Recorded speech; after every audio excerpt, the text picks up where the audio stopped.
काल मार्केटमध्ये अप डाऊनमध्ये मोठ्या प्रमाणात आपल्याला प्रॉफिट झालं. म्हणजे डाऊनमध्ये प्रॉफिट झालं आणि अपमध्ये प्रॉफिट झालं.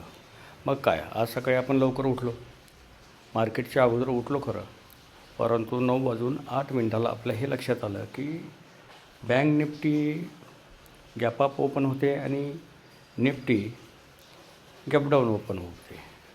मग अशा परिस्थितीत आपण मार्केटचं ॲनालिसिस केलं, मार्केट ओपन होऊ दिलं.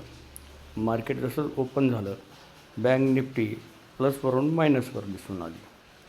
मग आपण आणखी 5 मिनटं वाट पाहिली, पुन्हा 5 मिनटं वाट पाहिली आणि त्याच्यानंतर आपण 55,400च्या आसपास पुटसाठी एक कॉल घेतला. पुटसाठी कॉल घेतल्यानंतर आपलं टार्गेट होतं की मार्केट 55,300पर्यंत जेव्हा जाईल त्यावेळेस आपण जेवढं प्रॉफिट होईल तेवढं घेऊ. मग हा शॉर्ट ट्रेड होता. शॉर्ट ट्रेडसाठी आपल्याला काय करायचं असतं की मी क्वांटिटी जास्त घेतल्या. क्वांटिटी आपण जास्त घेतल्या तर मला वाटतं की आपण 875 याच्यामध्ये क्वांटिटीमध्ये घेतले आणि त्याच्यामध्ये आपण 4,02,500 रुपयाची गुंतवणूक केली. आपण काही काळ थांबत राहिलो, अप डाऊन मार्केट होत राहिलं. आपल्याला माहीत होतं की आपण याच्यामध्ये प्रॉफिटमध्ये राहू आणि प्रॉफिटमध्ये नाही राहिलं तरी मग आपण ज्यावेळेस की 20,000 प्लस होतो त्यावेळेस आपण कॉस्ट टू कॉस्ट आपले स्टॉप लॉस लावला. Cost to cost stop loss लावल्यानंतर आपल्याला मार्केटकडं पाहायचं होतं, मार्केट काय करतं आहे, हालचाल करत होतं. एक काळ असा आला की आपलं प्रॉफिट तब्बल 60,000पर्यंत गेलं. मग आपण त्या ठिकाणी खरं तर बुक करायला पाहिजे होतं, पण आपण स्टॉप लॉस त्या ठिकाणी 20,000च्या प्रॉफिटवर आणून ठेवलं.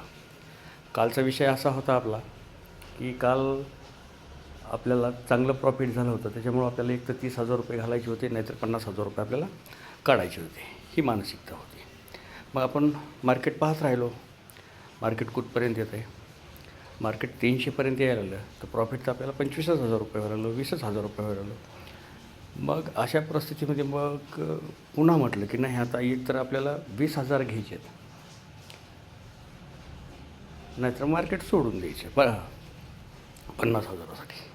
मग 50,000साठी आपण वाट बघत बसलो तर 55,300च्या खाली ही मार्केट जेव्हा येऊ लागलं त्यावेळेस मात्र मग म्हटलं की आता कुठल्याही परिस्थितीत आपल्याला 50,000चं प्रॉफिट होतं आहे. आपण 46-47,000पर्यंत गेलो. 46-47,000पर्यंत गेल्यानंतरही आपल्याला वाटलं की नाही की आपण आता प्रॉफिट बुक करावं, परंतु लालच बुरीवाला, आपण त्या लालचीत राहिलो.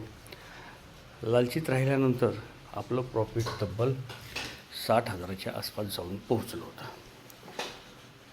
पण मार्केटने पुन्हा रिव्हर्स मारलं आणि हे प्रॉफिट आपलं 29,000पर्यंत येत गेलं. मी म्हटलं आता आपल्याला 20,000 रुपयेच घ्यावे लागतील काही की प्रॉफिट, परंतु नाही, मार्केटचा मूड वेगळा होता. मार्केट आज कुठल्याही परिस्थितीमध्ये खालीच जाणार होतं. पुन्हा आपण कॅन्डल चेक केल्या. कॅन्डल चेक केल्यानंतर आपल्याला लक्षात आलं की नाही, आपल्याला 50,000 रुपये घ्यायचे आहेत म्हणजे घ्यायचे आहेत. ज्यावेळेस आपण पाहितलं की आता हे मार्केट 200पर्यंत चाललं आहे, कारण काय होत होतं, म्हणजे ज्यावेळेस मार्केट वर अपमध्ये जात होतं त्यावेळेस आपल्याला एखाद दुसरा पॉईंट वाढत होता, परंतु ज्यावेळेस डाऊन मार्केट होत होतं तर खंदेशी आपलं प्रॉफिट सगळं ते घेऊन जात होतं.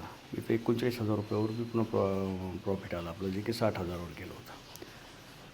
मग आपण स्टॉप लॉसला हल्लंच नाही की आता ठरवलं की नाही, आपल्याला कुठल्याही परिस्थितीमध्ये आपल्याला प्रॉफिट तेही 50,000च घ्यायचे आहेत.